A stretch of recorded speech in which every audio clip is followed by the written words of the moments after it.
Members, the question is that the motion be agreed to. Mr Speaker. Jacinda Ardern. Mr Speaker, I want to begin by putting on record the strong view of the Labor Party that the primary goal in this debate, of course, needs to be protecting children from harm, protecting children from becoming victims, and as much as possible reducing the potential of future offending from those who are found to be child sex offenders. There is absolutely no dispute from us that that has to be the aim when debating legislation like this. I have heard some commentary in the media that somehow what has been prioritised in the debate are issues of privacy and confidentiality.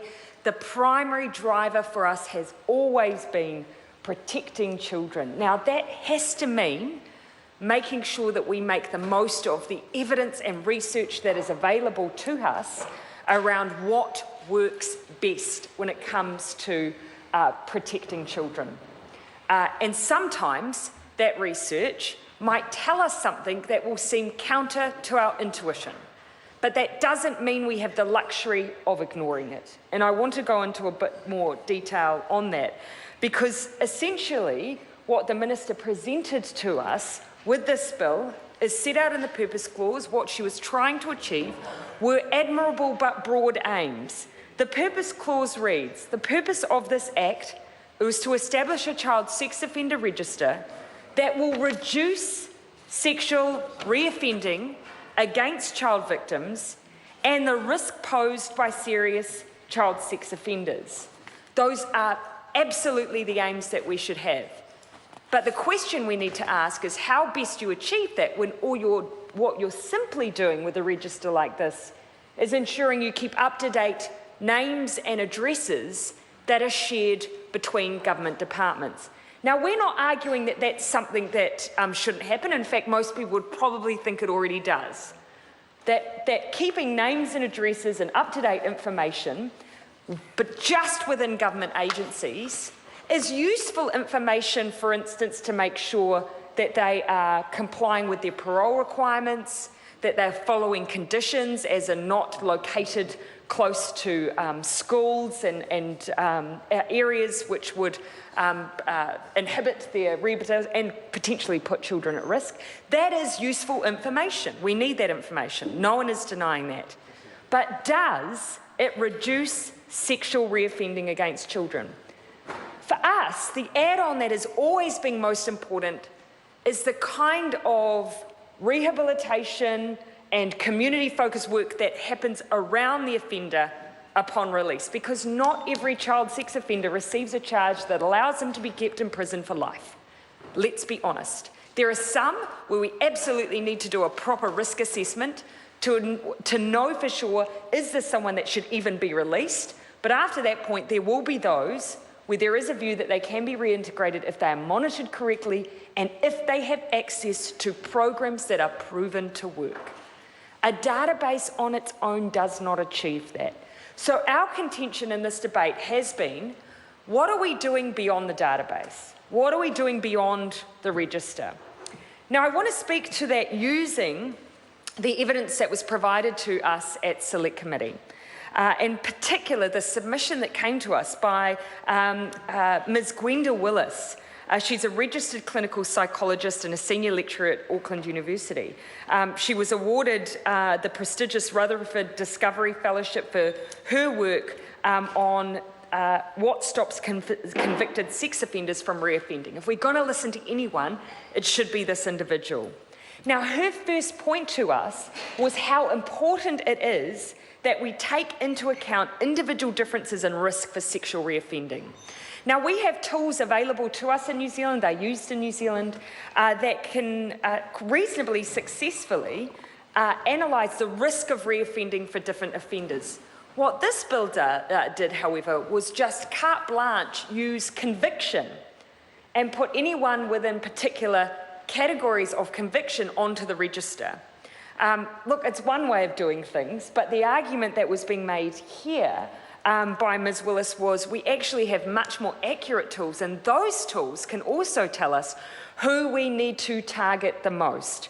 who actually might be a higher risk offender and who we need to monitor to an even greater degree than others? And to what degree are we using that information and that research? And there was good reason for that.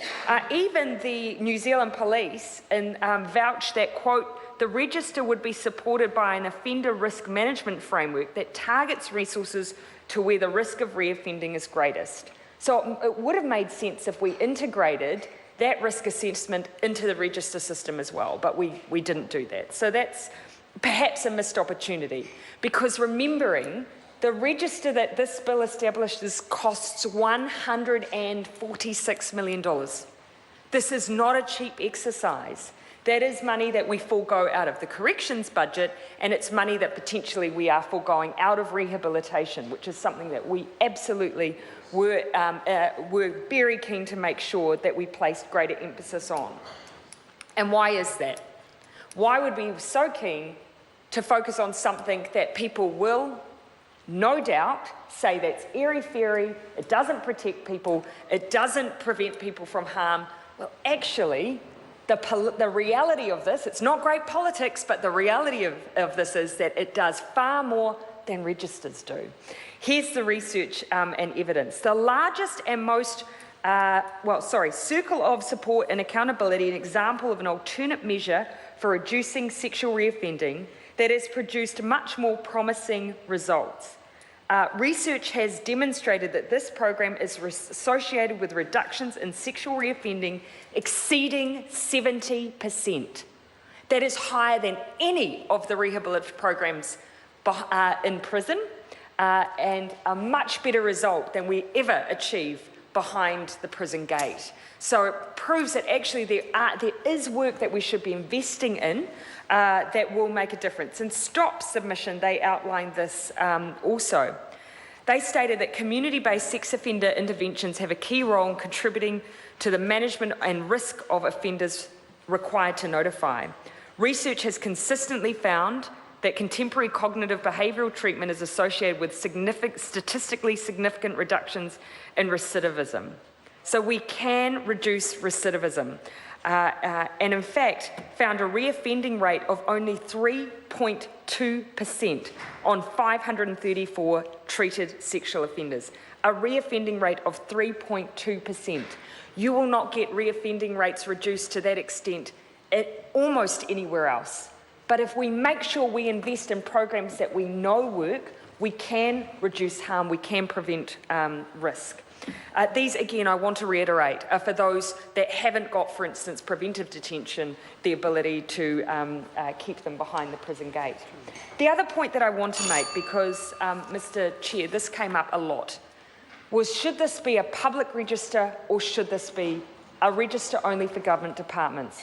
We felt so strongly about ensuring that this stayed a government agency register only that we said to the government, please entrench this in the name of the bill. And I give credit to Anne Tolley that she agreed with that. The bill was renamed the Child Protection, Child Sex Offender Government Agency Registration Bill to ensure that you cannot, by the stroke of an amendment now, change the bill to make it public. It is entrenched in this bill that it is a government department only register. Why is that important?